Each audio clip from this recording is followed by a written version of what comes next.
우리 성경을 보면은 이 아주 균형이 잘 잡힌 아주 건강한 성도의 롤 모델이 하나 나타나는데, 그게 오늘 우리가 함께 나눌 민수기 6장에 나타나는 나실인의 삶의 모습입니다. 우리가 이 살펴보면은 우리가 잘 아는 나실인, 이것을 잘 살펴보면은 얼마나 건강한지, 얼마나 잘 균형이 잡혀 있는지 우리가 알 수 있습니다. 그래서 오늘 본문 민수기 6장을 통해서 나실인을 살펴보면서 건강한 교회, 건강한 성도가 되기를 바랍니다. 자, 나실인은 어떤 사람입니까? 많이 듣기는 들었는데 정확히 딱 물으면은 딱히 어떤 사람이지라고 말할 수가 좀 어려운 분들이 있을 겁니다. 나실인의 나실의 뜻은 쉽게 말하면 구별이라는 말입니다. 그래서 나실인은 어떤 사람입니까? 물으면 구별된 사람입니다, 이렇게 말하면 됩니다. 그래서 이제 좀 더 자세히 보면 이 나실인은 성직자가 서원해서 구별된 사람이 아니고, 우리말로 하면 평신도들, 일반 백성들이 자원해서 자기가 서원해서 구별된 나실인이 되는 것입니다. 그래서 사실은 예수를 믿는 우리 모두는 다 구별된 나실인의 삶을 살아가는 것하고 마찬가지입니다. 오늘 또 본문을 보면은 자기 몸을 구별한다는 말이 계속해서 반복하고 있습니다. 그리고 우리 성경 전체를 보면 이 구별이라는 말이 얼마나 중요하게 나오는지, 그리고 이 구별의 말에서 거룩이란 말까지도 넘어가게 되는 것입니다. 이 구별은 우리 성도가 마땅히 구별된 삶을 살아야 되는데, 구별에 대해서 항상 말을 하면 많은 성도들이 구별을 분리하고 혼돈하고 있다는 게 큰 문제입니다. 분명히 말합니다. 구별은 절대로 분리가 아닙니다. 오히려 어떤 사람은 이렇게 말합니다. 구별의 반대가 분리다, 이렇게 말할 정도로 구별과 분리는 완전히 다른 겁니다.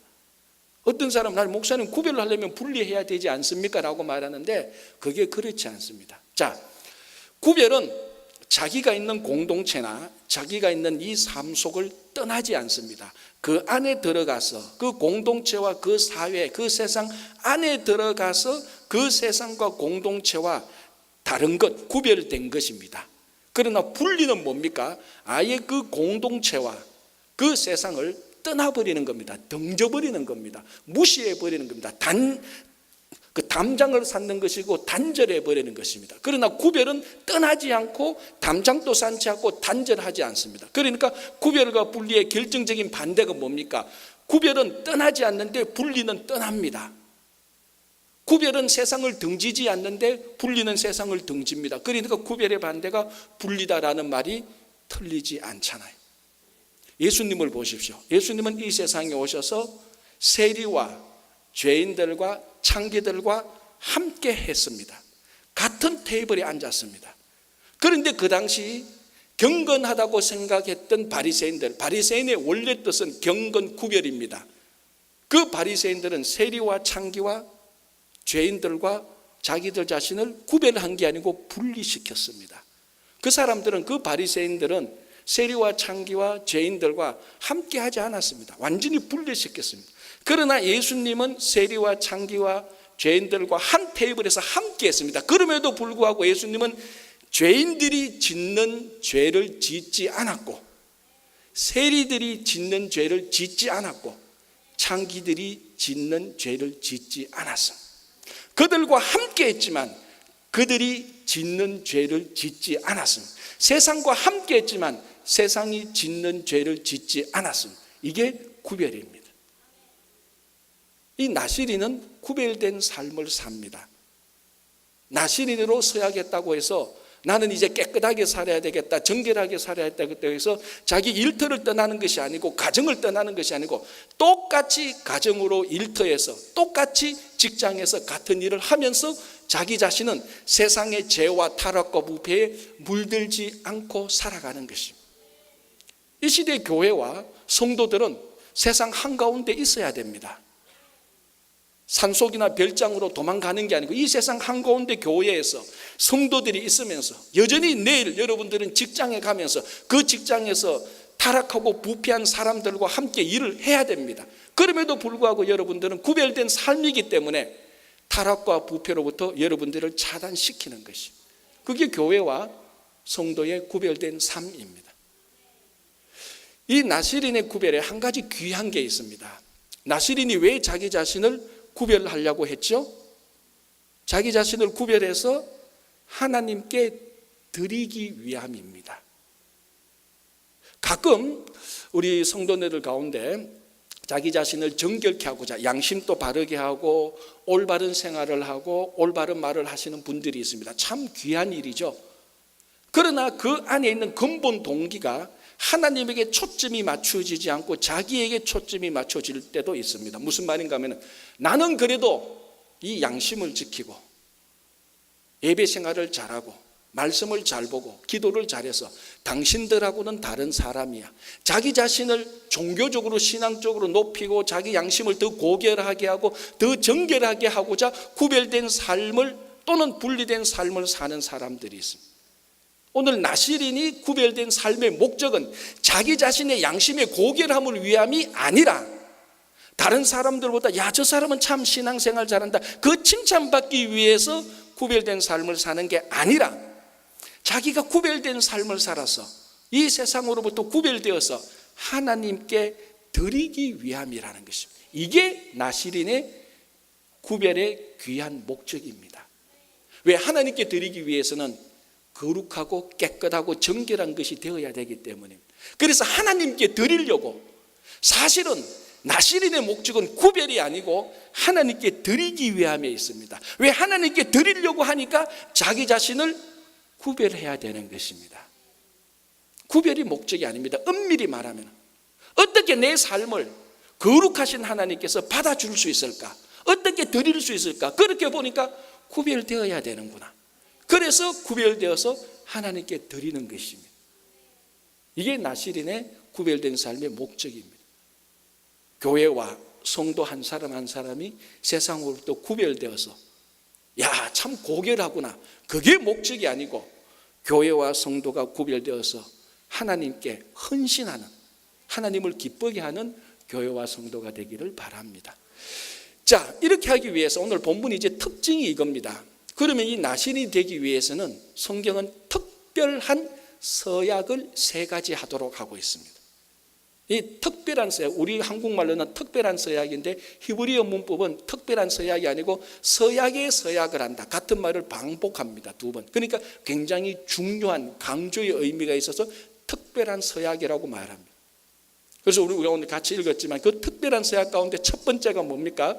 포도주와 독주를 마시지 말라. 더 정확히 말하자면은 포도에서 난 소산물을 다 마시지 말라는, 다 먹지 말라는 건데, 그래도 강조점은 포도주와 독주를 마시지 말라는 것에 있습니다. 이 포도주와 독주, 술은 아주 묘한 악마적인 속성인데 그게 무엇인가 하면 일반 사람들한테가 아니라 구별된 사람들에게 술이 들어가서 취하게 해서 그 구별을 사라지게 해버립니다. 나시린이 구별된 목적이 무엇이라고 그랬습니까? 하나님께 헌신하기 위함입니다. 그런데 술이, 포도주가 사람한테 들어가면은 구별의 흔적을 지워버려서 구별된 사람이 구별되지 않도록 되어서 하나님께 헌신하지 못하도록 하는 것입니다. 그래서 자원에서 구별된 나시린의 첫 번째 서약이 너는 끝까지 구별을 지켜라, 나는 끝까지 구별을 지키겠다. 그 서원이 구별을 끝까지 지킬 수 있는 표시가 포도주와 독주를 마시지 않는 것입니다. 그걸 마시는 순간 자기 삶에서 구별이 사라집니다. 구별이 사라지면 하나님께 헌신하지도 못합니다. 자, 오늘 여러분들이 인정하든 인정하지 않든 여러분들은 오늘 구별된 사람입니다.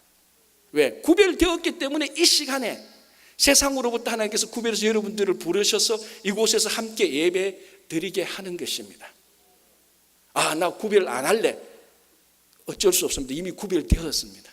구별된 사람에게 주는 첫 번째 규례가 포도주와 독주를 멀리 하라는 것입니다.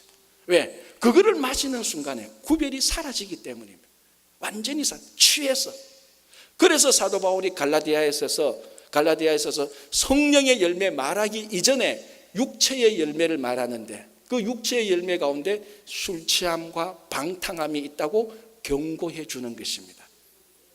그리고 사도 바울이 에베소서 5장 18절에서 술 취하지 말라, 성령 충만을 받아라라고 말을 합니다.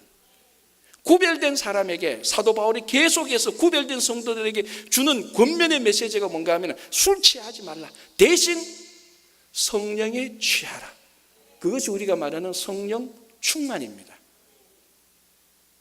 그러면은 또 한 가지 우리 한 발자국 더 나가면은 이런 질문을 할 수 있습니다. 술만 사람을 취하게 합니까? 아니잖아요. 취미 생활도 사람을 충분히 취하게 합니다. 돈과 권력이 얼마나 사람을 취하게 하는 줄 아시지요? 여러분, 사람들한테 인기를 얻고자 하는 명예욕이 얼마나 사람을 취하도록 만드는지 다 아실 겁니다. 술, 알코올, 포도주 또는 독주, 이런 것들이 우리 육신에 들어와서 우리 정신을 흐리멍텅하게 해서 방탕하게 하기도 하지만, 취미생활이나 물질과 권력과 명예욕과 인기욕도 그 못지않게 여러분들을 취하게 해서 구별된 삶을 다 무너뜨리게 되는 것입니다. 그래서 하나님께 헌신되지 않습니다. 자, 더 쉽게 말씀드릴게요. 우리 이민사회 가끔 보면은 취미생활, 골프나 이런 데 취해버린 사람이 있습니다. 제가 지금 곱게 말해서 취했다 그랬지, 여러분들 다 어떻게 표현합니까? 저 사람 골프에 미쳤어 그러잖아요. 꼭 골프뿐만 아니라 다른 데 미치면은 하나님과 구별된 삶을 다 놓칩니다. 돈에 미친 사람이 하나님과 구별된 삶을 삽니까? 아니잖아요. 사람들이 인기를 얻으려고 하는 사람들이 구별된 삶을 삽니까? 절대로 그렇지 않습니다. 그래서 포도주와 독주를 멀리하는 첫 번째 이 규례가 우리를 구별된 삶으로 끝까지 지켜주는 것입니다. 구별된 성도 여러분 끝까지 구별된 삶을 살기 위해서 포도주와 독주는 물론이거니와 여러분들을 취하게 하는 그 모든 것으로부터 여러분들이 멀리 떨어져서 항상 구별된 삶을 사시기 바랍니다. 자, 두 번째 규례가 뭡니까? 명백하죠. 머리에 삭도를 대지 말라. 다시 말하면 머리털을 밀지 말라라는 것입니다. 이게 나실인으로서 구별된 삶의 표시이고 서약입니다. 그러니까 나실인이 자기가 서약하는 순간부터 그 서약이 끝나는 순간까지, 이는 제한된 나실인도 있고 영원한 나실인도 있는데, 어쨌거나 그 서약 기간 동안에는 우리말로 하면 이발하면 안 됩니다. 머리에 칼을 대어서는 안 되고 머리가 계속해서 길어져야 되는 것입니다. 고대인들은 사람의 신체 가운데 가장 많이 빨리 자라는 것을 머리카락이라고 생각했습니다. 그래서 머리카락이 자라는 것은 신적인 능력이, 신적인 성장이 그 사람과 함께 있다고 생각을 했습니다. 마찬가지로 이 머리카락에 하나님의 능력이 있다고 생각을 했습니다. 대표적인 사람이 누굽니까? 삼손이죠. 삼손은 전형적인 나실인입니다. 자, 여러분, 삼손 그러면 또 한 여인이 생각나잖아요. 삼손의 많은 여인 가운데 다른 여인은 생각 안 납니다. 오직 한 여자, 데릴라 또는 들릴라만 생각납니다. 스캔들을 제가 자세히 설명할 이유는 없겠지만은, 이 블레셋 사람들이 들릴라를 불러서 돈을 주고 저 삼손의 힘의 비결을 알아달라고 말합니다. 첫 번째, 두 번째 삼손이 거짓말로 자기 여인 들릴라를 속이지만은 더 이상 자기 여인의 요청에 뿌리치지 못하고 자기 비밀을 알려줍니다. 내 머리칼에서 힘이 나온다. 그래서 블레셋 사람들이 덮쳐서 삼손의 머리칼을 다 잘라버렸을 때 삼손은 아무런 힘을 발휘하지 못했습니다. 삼손에게서, 우리 사사기를 보면 삼손에게서 하나님이 떠났다라고 말을 합니다. 머리칼을 자를 때 하나님의 능력의 표시, 그것을 잘라버렸을 때 하나님의 능력이 떠납니다. 이 머리털은 하나님의 능력의 표시입니다. 그래서 서원하는 동안에는, 그 서원 기간 동안에는 하나님께서 그 서원자 나실인과 함께 하셔서 머리털이 자람과 동시에 하나님의 능력이 그 사람과 함께 하는 것입니다. 그래서 이 서원한 나실인은 그 하나님의 능력으로 하나님의 일을 하게 되는 것입니다. 바로 사탄은 이 부분을 집중적으로 계속 공격합니다. 하나님의 능력을 빼도록, 사라지도록 유혹하고 거짓말하고 핍박하고 속이기도 합니다. 그래서 걸려 넘어진 것이 바로 삼손입니다. 여전히 세상은 오늘날 우리들에게도 똑같이 하나님의 일을 하는데 하나님의 능력을 빼려고 합니다. 어떨 때는 하나님의 능력 대신에 세상의 능력을 하도록 유혹하기도 하고 속이기도 합니다. 그런데 성경 전체에 모든 하나님의 일은 하나님의 능력으로 이루어집니다. 예수님께서 우리를 구원하신 능력은 어디에서 나타나셨습니까? 십자가에서 나타나셨습니다. 십자가 외에는 우리를 구원하실 하나님의 능력이 없습니다. 그래서 사탄이 그것을 알고 예수님께서 십자가에 달렸을 때 온 백성들을 다 선동해서 예수님을 십자가에서 내려오게 하신 것입니다. 내려오라고 고함을 치는 겁니다. 이 바보야, 너는 너 자신도 구원하지 못하면서 뭐 우리를 구원하겠다고? 너가 십자가에서 한번 내려와 봐라. 그러면 우리가 진짜 너가 메시아인 줄 알겠다. 사탄이 온 백성의 마음을 일치단결해서 예수님을 십자가에서 떼어 놓으려고 했습니다. 왜 그렇습니까? 십자가는 하나님의 구원의 능력이기 때문에 그렇습니다. 그 십자가와 예수님을 떼어 놓을 때 구원의 능력은 사라집니다. 그것을 아신 예수님은 끝까지 모든 수치와 모욕을, 아픔을, 고통을 당해가면서 하나님의 능력과 분리되지 않고 함께 있어서 십자가로 우리를 구원하신 것입니다. 오늘날도 똑같습니다. 많은 성도들이 교회를 봉사하고 하나님을 알고 실제적인 신앙의 삶을 살 때에 사탄은 우리에게서 끊임없이 십자가의 능력을 제거하려고 유혹하고 속이고 핍박하고 거짓말합니다. 여러분이 나시린이 서약을 오래 하면 머리가 굉장히 길어집니다. 머리털이 굉장히 불편해요. 움직이기가 불편합니다. 그렇다고 그것을 자르면 됩니까? 능력이 사라집니다. 똑같습니다. 교회와 성도의 십자가는 때로는 불편해요. 그래서 십자가 설교하면은 인상이 찌푸러지는 성도들도 가끔 있어요. 어떨 때 저도 십자가 설교 안 하고 싶어요. 그저 복만 선포하고. 그러나 십자가만이 우리가 끝까지 붙들고 가야 될 하나님의 능력입니다. 이거 없이는 어떤 일이 있어도 하나님의 일을 할 수가 없습니다. 불편하고 힘들어도 고통스러워도 끝까지 지고 가야 되는 하나님의 능력, 그게 바로 십자가입니다. 그게 나시린이 드러내는 하나님의 능력입니다. 자, 이제 세 번째까지 서약을 해야 됩니다. 세 번째 서약이 뭡니까? 시신을 가까이 하지 말라. 왜 시신입니까? 시신은 죽은 사람의 몸입니다. 그래서 시신은 죽음하고 일치합니다. 성경에서 죽음은 항상 죄하고 긴밀한 연관성입니다. 죄의 삭은 사망이요. 그래서 시신을 가까이 하지 말라는 것은 사실은 죄를 멀리하라는 것입니다.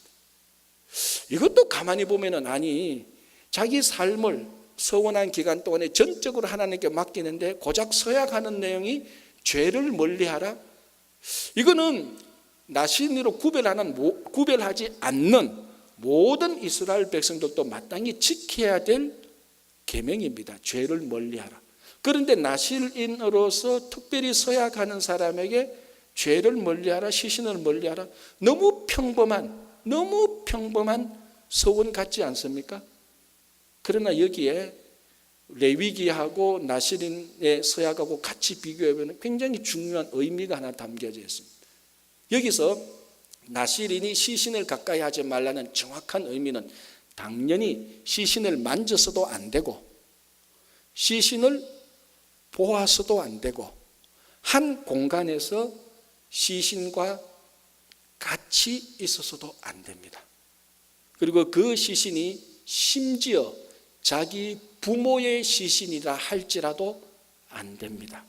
형제 자매의 시신이라 할지라도 보아서도 안 되고 만져서는 더더욱 안 되고 같은 공간에 있어서도 안 됩니다. 결론, 이 규례를 우리한테 적용하면 우리는 장례식에 못 갑니다. 목사든 평신도든 우리 장례식 뷰잉 서비스 할 때 다 보잖아요. 어떤 분은 고인이 그리워서 손을 만져보기도 합니다. 이 굉장히 지금의 규례를 적용하면 다 nothing, 무효가 됩니다. 자, 여기에서 우리가 중요하게 생각해야 될 것은 비록 부모 형제의 시신이라 할지라도 보아서도 안 되고 같은 공간에 있어서도 안 됩니다. 여러분, 얼마나 비인간적입니까? 가끔 성경을 읽을 때 이런 부분에 시험이 걸린다는 사람들도 봤어요. 목사님, 율법을 읽으면, 계명을 읽으면 어떤 때는 인간미가 뚝뚝 떨어집니다라고 말합니다. 저는 찬성합니다. 사실 성경을 읽어보면, 율법 계명을 보면 참 비인간적이다, 참 정남이가 뚝뚝 떨어진다는 계명이 있습니다. 생각해 보십시오, 여러분. 자기를 낳아준 부모의 시신을 보아서도 안 된다니, 이게 무슨 사랑의 하나님이 내어주는 계명입니까? 얼마나 엄격합니까? 그러나 세상과 구별되어서 하나님께 자기 삶을 드리고자 헌신한 사람은 그런 비인간적으로 생각되어지는 규례조차도 죄를 멀리하기 위해서는 지키라는 것입니다. 비인간적으로 보여지는 계명조차도 지켜야 되는 것이 구별된 나실인의 삶입니다. 철두철미합니다. 죄에 대해서는 눈꼽만큼도 허락해서는 안 되는 서약이 시신을 가까이 해서는 안 된다는 것입니다. 다시 말하자면 이 안에 담겨져 있는 것은 부모의 시신도 안 된다는 것은 부모와의 관계보다 하나님과의 관계를 더 우선적으로 하라는 것입니다. 물론 우리들이 성경 공부를 통해서 이거 다 알고 있습니다. 우리 삶의 우선순위 1위가 하나님과의 관계고 그 다음은 가족과의 관계고 다 말은 하는데 우리 이민사에서 실제적으로 삶을 살아보면 얼마나 많은 사람들이 가족 이기주의에 팽배한지 모릅니다. 말은 하나님 우선, 하나님이 1번이라고 하는데 실제적인 삶을 보면 하나님은 1번은커녕 가족 다 챙기고 친구 다 챙기고 하나님은 4번, 5번입니다. 그러나 나실인으로 서약한 사람에게는 이걸 분명히 엄격하게 말합니다. 부모의 시신조차도 보아서는 안 된다. 왜? 하나님과의 관계를 먼저 세워야 되기 때문에. 여기에 또 사실 신앙의 신비가 들어가 있습니다.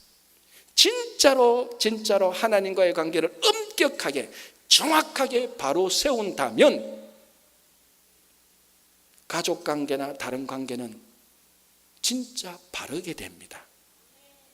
그런데 어떤 분은 그게 안 된다고 투덜대는데 왜 안 되는 줄 아십니까? 하나님과의 관계를 제대로 안 세웠기 때문에 그래요. 사실은 자기는 세웠다고 말하는데 옆에서 보면 세운 게 아니에요. 성경은 엄격히 우리가 하나님과의 관계를 바로 세운다면 사람과의 모든 관계는 바르게 서도록 되어 있습니다. 그래서 오늘 시신을 가까이 하자는 것은 엄격하게 민감하게 죄를 멀리하라는 것입니다. 이 시대의 특징이 뭡니까? 죄의 경계선이 자꾸 애매모호해집니다. 분명히 옛날에는 이거 죄라고 말했는데 요즘 보니까 이 죄가 아닌 것처럼 보여지는 것들이 얼마나 많은지 모릅니다. 그래서 이 시대에 구별된 성도는 죄에 대해 민감하고 죄에 대해서 엄격하고 하나님과의 관계를 바로 세우라는 것입니다. 교회와 성도가 시대가 가면 갈수록 이 죄에 대해서 더 민감하게 엄격하게 관계를 바로 세워야 됩니다. 그래야 이 세상에 빛이 되고 소금이 되고 그리스도의 향기가 되고 그리스도의 편지가 되는 것입니다. 자, 제가 처음에 건강한 아이는 균형을 갖추어야 된다고 말했습니다. 건강한 교회와 성도는 신앙의 균형이 있어야 됩니다. 자, 나시린을 보십시오. 이 세 가지 서약을 보십시오. 굉장히 균형이 잡혀져 있습니다. 자, 한번 볼까요? 첫 번째 서약은 뭡니까? 포도주와 독주를 마시지 말라는 것입니다. 자기 자신과의 관계입니다. 철두철미히 자기 자신이 술에 취하지 않아야 됩니다. 철두철미하게 자기 자신이 취미생활이나 물질과 권력과 명예와 인기욕에 취하지 않아야 됩니다. 첫 번째 계명은 자기 자신과의 관계를 바로 세워주는 겁니다. 두 번째 계명은 뭡니까? 머리털을 자르지 말라는 것은 이 머리털을 안 자르고 머리털이 길게 되면 주변의 사람들이 다 알아봅니다. 아, 저 사람이 머리털이 기니까 저 사람은 나실인이구나. 그때부터 밖에 나가면 자기가 나실인으로서 살아야 됩니다. 사람들의 눈치를 봐야 됩니다. 좋은 의미로. 내가 나실인인데 내가 이런 말을 하고 저런 행동을 하면 저 사람들이 나를 통해서 하나님께 영광을 돌리는 게 아니고 하나님을 욕되게 한다고 해서 그 사람들과의 관계를 이 나시린은 바르게 할 수밖에 없습니다. 왜? 머리가 길어지니까 사람들한테 자기 자신을 속일 수가 없어요. 가끔 우리 성도들 가운데 밖에 나가서 자기가 교회 직분자라고 말 안 하는 사람이 있어요. 겸손해서가 아니고 속이는 거예요. 그래서 옆에 가도 아이 권사님 그러면 식당에서 밥 먹다가 화들짝 놀라요. 그러니까 옆에 사람 너 권사였어? 이제 의사 다 당하죠. 자기 자신을 속이는 거예요. 머리카락 자라는 걸 숨기는 거예요. 그래서 나시린이 머리카락이 자라는 것은 사람들에게 보이는 것은 다른 사람과의 관계에서 자기 자신을 바로 세우는 겁니다. 세 번째는 뭡니까? 죄의 문제라고 말했습니다. 하나님과의 관계에서 자기 자신을 바로 세우는 겁니다. 여러분 건강한 성도가 뭡니까? 자기 자신과의 관계, 사람과의 관계, 하나님과의 관계를 바로 세우는 것이죠. 균형이 잡힌 성도입니다. 그래서 이 시대에 우리 교회가 뉴욕 동양제일교회가 여러분 성도가 이 나시린을 다시 보면서 물론 이미 3000년 전 그 시대에 이 아웃 오브 데이트된 이 나시린의 규례를 가지고 와서 우리가 뭘 생각할 게 있느냐 이렇게 말할 수 있겠지만 이 나시린의 규례야말로 이 시대에 다시 구별된 삶을 살기 위해서 우리에게 적용해야 될 가장 업데이트된 규례입니다. 그래서 여러분들이 우리 교회와 성도가 나시린으로서 살아가는 여러분 되기를 바랍니다. 기도하겠습니다.